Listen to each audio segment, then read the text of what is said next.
Hello दोस्तों, मैं राहुल और स्वागत है आप लोगों का आपके अपने यूट्यूब चैनल आरके सेंटर पे। दोस्तों, आज की वीडियो में हम लोग एक क्वेश्चन डील करने वाले हैं। क्वेश्चन आपका इस प्रकार से रहेगा कि हिंदी नाटक के विकास में जयशंकर प्रसाद की भूमिका का उल्लेख करें। ठीक है, देखिए ये जो क्वेश्चन है ना, आपके हर एक एग्जाम के लिए इंपॉर्टेंट है, चाहे वो सेमेस्टर 1 का हो, 2 का हो, हर एक एग्जाम के लिए क्या है, ये इंपॉर्टेंट है। ठीक है, तो ये सभी विद्यार्थियों के लिए ऐसा नहीं है कि ये सेमेस्टर 1 वालों के लिए है, ठीक है, या तो सेमेस्टर 2 वालों के लिए, ठीक है, या तो सिर्फ सेमेस्टर 6 वालों के लिए। ठीक है, जहाँ पे भी आपको क्वेश्चन मिलता है हर लोगों के लिए क्या है, नेसेसरी है, क्योंकि आने वाले एग्जाम में जो है ना, हर एक एग्जाम में जो है ये क्वेश्चन नेसेसरी रूप से पूछा जाता है। ठीक है, तो इसलिए मैं ये क्वेश्चन आपको बताने वाला हूँ। देखिए क्वेश्चन आपका इस प्रकार से है कि हिंदी नाटक के विकास में, कि आखिर हिंदी नाटक जो हुआ था उसका विकास में जयशंकर प्रसाद की क्या भूमिकाएं थी।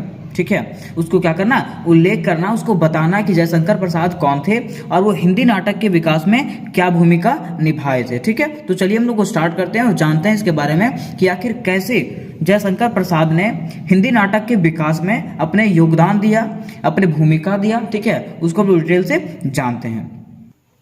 तो देखिए, अगर हम लोग शॉर्टली में जानना चाहते हैं हिंदी नाटक के विकास के बारे में, ठीक है, तो इनका विकास जो है ना, सबसे पहले भारतेंदु जी के द्वारा हुआ था। ठीक है, ये कौन थे, इनको जो भारतेंदु जी को जो है ना हिंदी नाटक का जन्मदाता कहा जाता है। ठीक है, इनके बाद जो आए वो कौन थे, आपका जयशंकर प्रसाद थे। ठीक है, जिसने क्या किया, हिंदी नाटक के भूमिका में अपना बहुत योगदान दिया था। ठीक है, तो अभी हम लोग जानते हैं जयशंकर प्रसाद के बारे में। अब देखिए, अगर जयशंकर प्रसाद के बारे में बात करें तो जयशंकर प्रसाद का जन्म जो था ना, वो 30 जनवरी 1889 ईस्वी को हुआ था। ठीक है, मतलब ऐसे मैं आपको शॉर्टली में बता देना चाहता हूँ, उसके बाद डिटेल से एक करके मैं आपको उसको बताऊंगा। ठीक है, और ये जो थे उनका जन्म जो हुआ था वाराणसी के एक प्रतिष्ठित परिवार में हुआ था। ठीक है, रिच फैमिली में हुआ था। ठीक है, जहाँ पे उनका सम्मान बहुत ज़्यादा था। ठीक है, और उनका जो था ना, उनका पिताजी का जो मृत्यु था उनके जन्म के कुछ दिनों के बाद ही हो गया था। ठीक है, जिसके कारण उनके कंधों पे बोझ आ गया था और वे बोझ के कारण जो है ना पढ़ाई कर नहीं पाए थे। ठीक है, मतलब 7-8 तक वो पढ़ाई किए थे, उसके बाद वो पढ़ाई नहीं कर पाए थे। उसके बाद जितना भी वो पढ़ाई किए थे, जितना भी चीज़ों का ज्ञान उनको हुआ, वो खुद से वो पढ़ करके अपना ज्ञान को अर्जित किए थे। ठीक है, इस प्रकार से आपका जयशंकर प्रसाद का जीवनी था। ठीक है, इस प्रकार से जयशंकर प्रसाद थे। ठीक है, तो हम लोग क्या करेंगे, अब इसको डिटेल से जानेंगे, भूमिका जानेंगे, एक एक करके इसको हम लोग विस्तार जानेंगे कैसे इसका विकास हुआ। तो चलिए हम लोग इसको डिटेल से जानते हैं। यहाँ तक हम लोगों ने इसको विस्तार से जान लिया था। ठीक है, इसके जो आपका परिचय था जयशंकर प्रसाद के बारे में, ये शॉर्टली में हम लोग जान गए। ठीक है, अब हम लोग इसको क्या करते हैं, विस्तार पूर्वक जानते हैं। ठीक है, देखिए क्वेश्चन आपका इस प्रकार से रहेगा कि हिंदी नाटक के विकास में जयशंकर प्रसाद की भूमिका का उल्लेख करें, कि आखिर हिंदी नाटक का जो विकास हुआ उसमें से जयशंकर प्रसाद की क्या भूमिका रही। ठीक है, तो सबसे पहले हम लोग दोस्तों जयशंकर प्रसाद के बारे में जानेंगे। इसके बारे में, जयशंकर प्रसाद के बारे में कि आखिर जयशंकर प्रसाद थे कौन। तो चलिए जानते हैं। पहले हम लोग लिखेंगे भूमिका में लिखेंगे किसके बारे में, जयशंकर प्रसाद के बारे में। बताया गया है जयशंकर प्रसाद का जन्म 30 जनवरी 1889 ईस्वी में उत्तर प्रदेश के काशी में हुआ था। पूछा जाएगा कि जयशंकर प्रसाद का जन्म कब हुआ था, तो कब हुआ था, 30 जनवरी 1989 ईस्वी में हुआ था। और कहाँ पे हुआ था, उत्तर प्रदेश के काशी में हुआ था। कहाँ पे, उत्तर प्रदेश के काशी में इसका जन्म हुआ था। ठीक है, बताया जाता है प्रतिभा से भरे पूरे जयशंकर प्रसाद जी का जन्म वाराणसी के एक प्रतिष्ठित परिवार में हुआ था। ठीक है, यहाँ पर देखिए बताया गया है कि ये जो जयशंकर प्रसाद जो थे पूरे प्रतिष्ठा से भरे हुए थे, पूरा ज्ञान से भरे हुए थे। ठीक है, और इनका जन्म वाराणसी के एक प्रतिष्ठित परिवार में हुआ था, जिनका मान सम्मान बहुत ज्यादा था। ठीक है, आगे बताया गया है कि बचपन में ही पिता के निधन से पारिवारिक उत्तरदायित्व का बोझ उनके कंधों पर आ गया था। ठीक है, जैसा कि मैंने आपको बताया था कि बचपन में ही जो है उनको क्या हुआ, उनके पिताजी का साया उनके ऊपर से हट गया था। ठीक है, और इसके कारण उन्होंने क्या किया, उसके कारण उनको क्या हुआ कि परिवार को संभालने का जिम्मा जो है उनके ऊपर आ गया। किनके ऊपर, जयशंकर प्रसाद के ऊपर। ठीक है, और ये जब जिम्मा जब उनके ऊपर आ गया, ठीक है, तो उन लोगों उसको जो है ना बहुत सारे कठिनाइयों का सामना करना पड़ा। किसको, जयशंकर प्रसाद को। बताया गया था क्या कि उनके मृत्यु के बाद इनके ऊपर क्या हो गया, उत्तरदायित्व आ गया था, बोझ आ गया था उनके फैमिली का। ठीक है, जिसके बाद क्या हुआ कि मात्र 8वीं तक ही औपचारिक शिक्षा किया तथा स्वाध्याय अर्थात स्वयं पढ़ करके उन्होंने संस्कृत, पाली, हिंदी, उर्दू व अंग्रेजी भाषा तथा साहित्य का विशद ज्ञान प्राप्त किया। मतलब यहाँ पे ये बताया गया है कि उनके पिताजी के मृत्यु के बाद वे जो है सिर्फ 8वीं कक्षा तक जो है ना वो स्कूल में जाकर के पढ़ाई कर पाए थे, ठीक है। उसके बाद जो है वो अपना पढ़ाई जो है कैसे पूरा किए, तो अपने अनुसार से पूरा किया। वो खुद से पढ़ करके जो है ना हिंदी में, इंग्लिश में, संस्कृत में, पाली में, ठीक है, हर चीज़ का ज्ञान जो है अपने अंदर भरपूर कर लिए। कौन? जयशंकर प्रसाद, ठीक है। यहाँ तक हम लोग जान गए इसके भूमिका के बारे में कि क्या इनका भूमिका था, जयशंकर प्रसाद कौन थे, ठीक है। अब हम लोग जानेंगे ना दोस्तों कि इसका जो विकास था, हिंदी नाटक का जो विकास था, उसमें जो है ना जयशंकर प्रसाद की क्या भूमिका रही है। तो चलिए हम लोग इसको भी डिटेल से जानते हैं थोड़ा सा। देखिए, पहला पॉइंट में हम लोग भूमिका बनाए थे, दूसरा पॉइंट में हम लोग क्या बनाना, हिंदी नाटक का विकास, कि आगे हिंदी नाटक का विकास किस किस प्रकार से हुआ, ठीक है। तो मैंने आप लोगों को बताया था कि भारतेंदु जी जो है, ठीक है, वो हिंदी नाटक का उनको जन्मदाता कहा जाता है। किनको? भारतेंदु जी को, ठीक है। इनको क्या कहा जाता है? हिंदी नाटक का जन्मदाता कहा जाता है, ठीक है। इनको जो है हिंदी जो है हिंदी नाटक का जन्मदाता ही नहीं कहा जाता है, ठीक है। इनको बल्कि जो है वे अपने युग के सर्वश्रेष्ठ नाटककार भी थे। कौन? भारतेंदु जी, ठीक है। ये जो थे क्या थे? अपने काल में जो है ना क्या थे? एगो सर्वश्रेष्ठ नाटककार भी रहे थे, ठीक है। इन्होंने क्या किया? 7 नाटकों का हिंदी में अनुवाद किया था, ठीक है, और कई मौलिक नाटक लिखे थे, ठीक है। इन्होंने क्या किया था? कई जो है ना कई सारे नाटक किए थे, ठीक है। उसके साथ साथ कई सारे नाटकों में वो भाग लिए थे और उनको लिखे भी थे, ठीक है। परंतु आधुनिक युग में नाटक लेखन और रंगमंच विधान में जयशंकर प्रसाद ने भारी परिवर्तन लाया, ठीक है। वो तो उधर किए थे, है ना, लेकिन अभी जब बात करें आधुनिक युग में जो है नाटक लेखन जो है ना, उसमें जो है ना वो जयशंकर प्रसाद जो है काफी क्या लाए? परिवर्तन लाए, ठीक है। बताया जाता है कि जब प्रसाद जी ने अपने नाटकों के माध्यम से प्रसाद जी ने क्या किया? अपने नाटकों के माध्यम से भारतीय इतिहास के प्राचीन युगों को हमारे सामने फिर से प्रस्तुत कर दिया, ठीक है। अपने नाटक के माध्यम से क्या किया?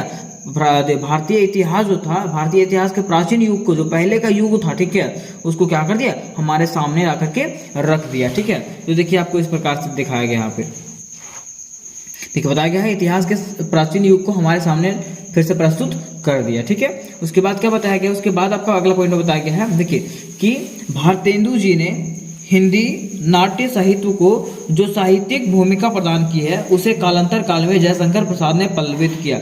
मतलब भारतेंदु जी ने जो हिंदी नाट्य को जो साहित्य को प्रदान किया था, जो भूमिका प्रदान किया था, ठीक है, उसको जो है ना जयशंकर प्रसाद क्या किए? उसको पालन किए, ठीक है। पल्लवित करने का मतलब क्या है? कि पालन उसको करते आए, ठीक है। बताया गया कि हिंदी नाट्य क्षेत्र में प्रसाद का आगमन वस्तुतः युगांतर प्रस्तुत करता है, ठीक है। मतलब इनका जो है नाट्य क्षेत्र में प्रसाद का जो आगमन था ना, वो क्या करता है? युगांतर काल में ये प्रवेश करता है, ठीक है। प्रसाद जी के समय तक हिंदी रंगमंच का पूर्ण विकास नहीं हो सका था, ठीक है। प्रसाद जी के समय, मतलब यहाँ पे जयशंकर प्रसाद जिसमें आए थे, ठीक है, उनके समय तक जो है ना हिंदी नाटक का जो है ना पूरे तरीके से विकास नहीं हो सका था, ठीक है। जिसके कारण उन्होंने वैसे नाटक किए जो पाठ्य अधिक है और अभिनय कम, ठीक है। जिसके कारण उन्होंने क्या किया? ऐसे ऐसे नाटक किए, ठीक है, जिसको पढ़ा अधिक जा सकता है, ठीक है, लेकिन किया कम जा। जैसे नाटक को जो है ना ऐसा नाटक जिसको पढ़ा ज़्यादा जाए, ठीक है, और कम विधि किया जाए, ठीक है, वो ऐसा नाटक वो बहुत ज़्यादा किए थे। कौन किए थे? जयशंकर प्रसाद किए थे, ठीक है। यहाँ तक आपको समझ में आ गया, ठीक है। अब देखिए अगला पॉइंट में हम बढ़ते हैं। देखिए अगला पॉइंट आपको बताया गया है कि प्रसाद जी ऐतिहासिक नाटकों की रचना करने वाले हिंदी के प्रमुख नाटककार माना जाते हैं, ठीक है। मतलब बताया जाता है कि प्रसाद जी हैं जो हैं, ठीक है, ऐतिहासिक नाटकों की रचना करने वाले हिंदी के प्रमुख नाटककार माने जाते हैं, ठीक है। नाटककार माने जाते हैं। कौन? प्रसाद जी, ठीक है। ये क्या करते हैं? हिंदी के प्रमुख नाटककार माना जाते हैं। ये भारत के अतीत गौरव का चित्रण करने के साथ साथ उन्होंने राष्ट्रीयता की भावना उत्पन्न करने का प्रयास अपने नाटकों में किया, ठीक है। उन्होंने क्या किया कि भारत के अतीत, मतलब जो उसका इतिहास है, ठीक है, उसको गौरव का चित्रण करने के साथ साथ उन्होंने क्या किया? राष्ट्रीयता की भावना उत्पन्न करने का प्रयास किया। किसने? प्रसाद जी ने, ठीक है, जयशंकर प्रसाद जी ने। किसके माध्यम से? अपने नाटकों के माध्यम से, ठीक है। बताया गया कि प्रसाद जी ने अपने नाटकों के विषय बौद्ध काल, मौर्य काल एवं गुप्त काल से चुने हैं। मतलब बताया जाता है कि प्रसाद जी जो है अपने जो नाटक का जो विषय चुनते थे, जो टाइटल चुनते थे, ठीक है, वो कहाँ से चुनते थे? तो बौद्ध काल से, मौर्य काल से एवं गुप्त काल से चुनते थे। ठीक है, कौन? जयशंकर प्रसाद। ठीक है, यहाँ तक आपको समझ में आ गया। चलिए अगला पॉइंट हम लोग देखते हैं। अगला पॉइंट में क्या बताया गया है, देखिए अगला पॉइंट में बताया गया है कि अन्य नाटककारों ने हिंदुओं के अभिमान और मुसलमानों से लड़ने की बात का वर्णन किया। ठीक है, मतलब जितने भी नाटककार आए थे, ठीक है, उन्होंने क्या किया, हिंदुओं और मुसलमानों के बीच में लड़ाई की बात कहा है। ठीक है, मतलब वो हमेशा हिंदुओं को गलत साबित किया था। ठीक है, लेकिन इनके आने के बाद, प्रसाद जी के आने के बाद हिंदुओं की सभ्यता और नैतिक श्रेष्ठता दिखलाई है। ठीक है, इन्होंने क्या किया, इन दोनों के बीच में नैतिक श्रेष्ठता दर्शाया। ठीक है, कि ऐसा नहीं है कि हमेशा ये लोग लड़ते रहते थे। ठीक है, तो इस चीज को उन्होंने क्या किया, सामने ला करके रख दिया। ठीक है, मतलब बताया कि उन्होंने ऐतिहासिक और पौराणिक कथाओं को अपने साथ जोड़ा। ठीक है, उन्होंने क्या किया, ऐतिहासिक, हमारा जो ऐतिहासिक कथा था, ठीक है, और पौराणिक कथाएं थे, ठीक है, उसको क्या किया, अपने साथ में जोड़ा है। ठीक है, यहाँ तक आपको समझ में आ गया होगा। ठीक है, हम लोग आगे बढ़ते हैं। देखिए उसके आगे बताया गया है कि उनसे प्रेरणा लेकर के लेखकों ने हिंदी में नाटक लिखना आरंभ किया। ठीक है, और देखिए वो जब इस प्रकार के नाटक करने लगे, ठीक है, जिसमें हिंदू का विकास हो, ठीक है, सभी धर्म का विकास हो, अपने इतिहास का विकास हो, ठीक है, जब इस तरह से वो विस्तार करने लगे ना, तो उनसे प्रेरणा लेकर के लेखकों ने क्या किया, हिंदी में नाटक लिखना आरंभ कर दिया। ठीक है, इससे प्रेरणा लेकर के, जयशंकर प्रसाद से प्रेरणा लेकर के उन लोगों ने क्या किया, लेखकों ने क्या किया, हिंदी में नाटक लिखना प्रारंभ कर दिया। ठीक है, आरंभ कर दिया। ठीक है, और आज की सिनेमा और टीवी के जो सीरियल हैं, जैसे कि हम लोग सब देखते हैं, सीरियल देखते हैं, सिनेमा देखते हैं। ठीक है, तो आजकल के जो हम लोग सीरियल देखते हैं, है ना, और टीवी जो देखते हैं, सिनेमा जो देखते हैं, ठीक है, तो वही बताया गया कि आजकल के सिनेमा और टीवी के जो सीरियल हैं वे सब प्रसाद जी के कारण ही संभव हो सके। ठीक है, वो संभव हुआ किसके कारण, प्रसाद जी के कारण ही संभव हो चुका, मतलब जयशंकर प्रसाद के कारण ही ये संभव हो सका। ठीक है, आगे बताया गया है कि जयशंकर प्रसाद के द्वारा रचित नाटकों का विवरण इस प्रकार से है। मतलब जयशंकर प्रसाद के द्वारा जो नाटक रचित किया गया था, नाटक बताया गया था, ठीक है, बनाया गया था, उसका विवरण इस प्रकार से, कौन सा नाटक वो बनाए थे। ठीक है, तो देखिए यहाँ पे नाटक आपको वो 8 नाटक बनाया था। कितना नाटक, 8 नाटक बनाया था। पहला जो है विसर्ज बनाया था, दूसरा अजात शत्रु का बनाया था, तीसरा कामना का बनाया था, चौथा स्कंदगुप्त का बनाया था, पांचवा जो है चंद्रगुप्त का बनाया था, छठा जो है जनमेजय का नागयज्ञ बनाया था। ठीक है, फिर ध्रुव स्वामिनी बनाया था, और एक घूट। ये आपको पूछेगा, ठीक है, कि जयशंकर प्रसाद के द्वारा रचित नाटकों का विवरण बताइए। ठीक है, तो ये आपको बताना पड़ेगा 8। ठीक है, तो आपको ये ध्यान से याद रखना पड़ेगा। ठीक है, आगे देखिए, इसके आगे बताया गया है कि इनमें से कलात्मक की दृष्टि से चंद्रगुप्त, ध्रुव स्वामिनी और स्कंदगुप्त विशेष महत्वपूर्ण है। ठीक है, मतलब ये अगर कलात्मक की दृष्टि से देखें, ठीक है, तो आपका कौन सा इंपॉर्टेंट है, चंद्रगुप्त का, ध्रुव स्वामिनी और स्कंदगुप्त क्या है, विशेष महत्वपूर्ण है। ठीक है, लेकिन ध्रुव स्वामिनी जो है ना, उसमें से प्रसाद जी ने नारी समस्या को प्रस्तुत किया। ठीक है, लेकिन जो वो ध्रुव स्वामिनी का जो नाटक किए थे, ठीक है, उसमें से आखिर क्या बताया, ठीक है, तो उसमें से क्या बताया, नारी के समस्या का उल्लेख किए हैं। कौन, जयशंकर प्रसाद। ठीक है, नारी के समस्या के बारे में बताया है कि आखिर नारियों को क्या क्या समस्याएं झेलना पड़ती है। ठीक है, तो उसके बारे में बताया है कौन, जयशंकर प्रसाद। ठीक है, देखिए इसके आगे फिर बताया गया आपको,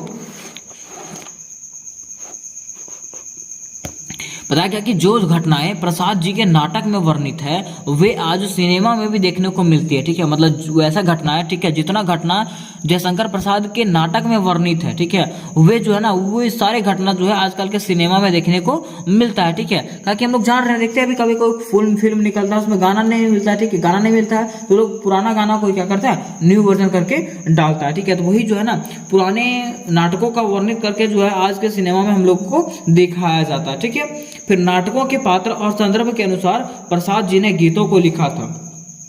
मतलब बताया गया है कि जैसा कंडीशन रहता था, ठीक है, उस प्रकार से क्या करते थे जयशंकर प्रसाद जो है ना, उनके गीत लिखा करते थे। मान लीजिए जैसा कंडीशन रहेगा उस हिसाब से काम कीजिएगा आप। ठीक है, तो वही लिखा हुआ है कि अपने कंडीशन के हिसाब से वो क्या करते थे, गीतों को लिखा करते थे। ठीक है, आज सिनेमाओं में गीतों का होना जरूरी है, और आज जो है सिनेमा, अगर मान लीजिए फिल्म है, ठीक है, तो फिल्म में गाना होना क्या है, अति आवश्यक है, जरूरी है ना। यह प्रसाद जी के ही प्रभाव है, ठीक है। यह जो है किसका प्रभाव है? प्रसाद जी के ही प्रभाव है, ठीक है। बताया जाता है कि प्रसाद जी ने ही जिस दृश्य का कल्पना किया था आज वही दृश्य सिनेमा में दिखाए जाते हैं, ठीक है। मतलब बताया गया कि प्रसाद जी जो है, ठीक है, जयशंकर प्रसाद जी है, जो जिस चीज़ का कल्पना वो पहले किए थे, ठीक है, कि आने वाले समय में जो है ना इस चीज़ का चलन बहुत ज़्यादा हो जाएगा, फिल्म का चलन बहुत ज़्यादा हो जाएगा, नाटक का चलन बहुत ज़्यादा चलन हो जाएगा, ठीक है। तो वही चलन क्या हो गया? आजकल के जिंदगी में प्रवेश कर चुका है, ठीक है। तो यहाँ तक हम लोग समझ गए, ठीक है, कि यहाँ पे क्या हुआ कि जयशंकर प्रसाद जो है क्या किया वो कि हिंदी नाटक का वो विकास किया, ठीक है। और जब विकास किया ना तो वही चीज़ों को उठा करके अभी जो हिंदी सिनेमा जो दिया जाता है, ठीक है, सिनेमाएं जो दिखाया जाता है उस सब में परिवर्तित किया जाता है, ठीक है, उसमें ये यूज किया जाता है, ठीक है। फिर आगे देखिए बताया गया है कि आज के नाटकों और सिनेमाओं में जो कुछ भी है वह प्रसाद जी के ही देन है। मतलब बताया गया है कि आजकल के जो नाटक होते हैं, ठीक है, और सिनेमा जो होते हैं, फिल्म जो होते हैं, ठीक है, उसमें से कुछ भी जो दिया हुआ है, ठीक है, वो सब किसका है? प्रसाद जी का ही देन है। मतलब जयशंकर प्रसाद का ही देन है, ठीक है। अगर वो हिंदी नाटकों का शुरुआत नहीं करते, ठीक है, हिंदी नाटकों का शुरुआत नहीं करते, ठीक है, तो क्या ये सब शुरू हो पाता? सिनेमाओं में ये वे लोग यूज कर पाते? इसको नहीं कर पाते, ठीक है। तो यह बताया गया कि इसी प्रकार से हिंदी नाटक के विकास में जयशंकर प्रसाद ने महत्वपूर्ण भूमिका निभाई, ठीक है। और इसी प्रकार से क्या किया? जयशंकर प्रसाद ने हिंदी के नाटक विकास में क्या किया? अपना महत्वपूर्ण भूमिका निभाया, ठीक है। मतलब हम लोग यहाँ तक ये समझे, ठीक है, कि जयशंकर प्रसाद जो थे वो क्या किए थे? हिंदी नाटक जो था ना उसमें क्या किया था? महत्वपूर्ण भूमिका निभाए थे। तो कैसे निभाए थे?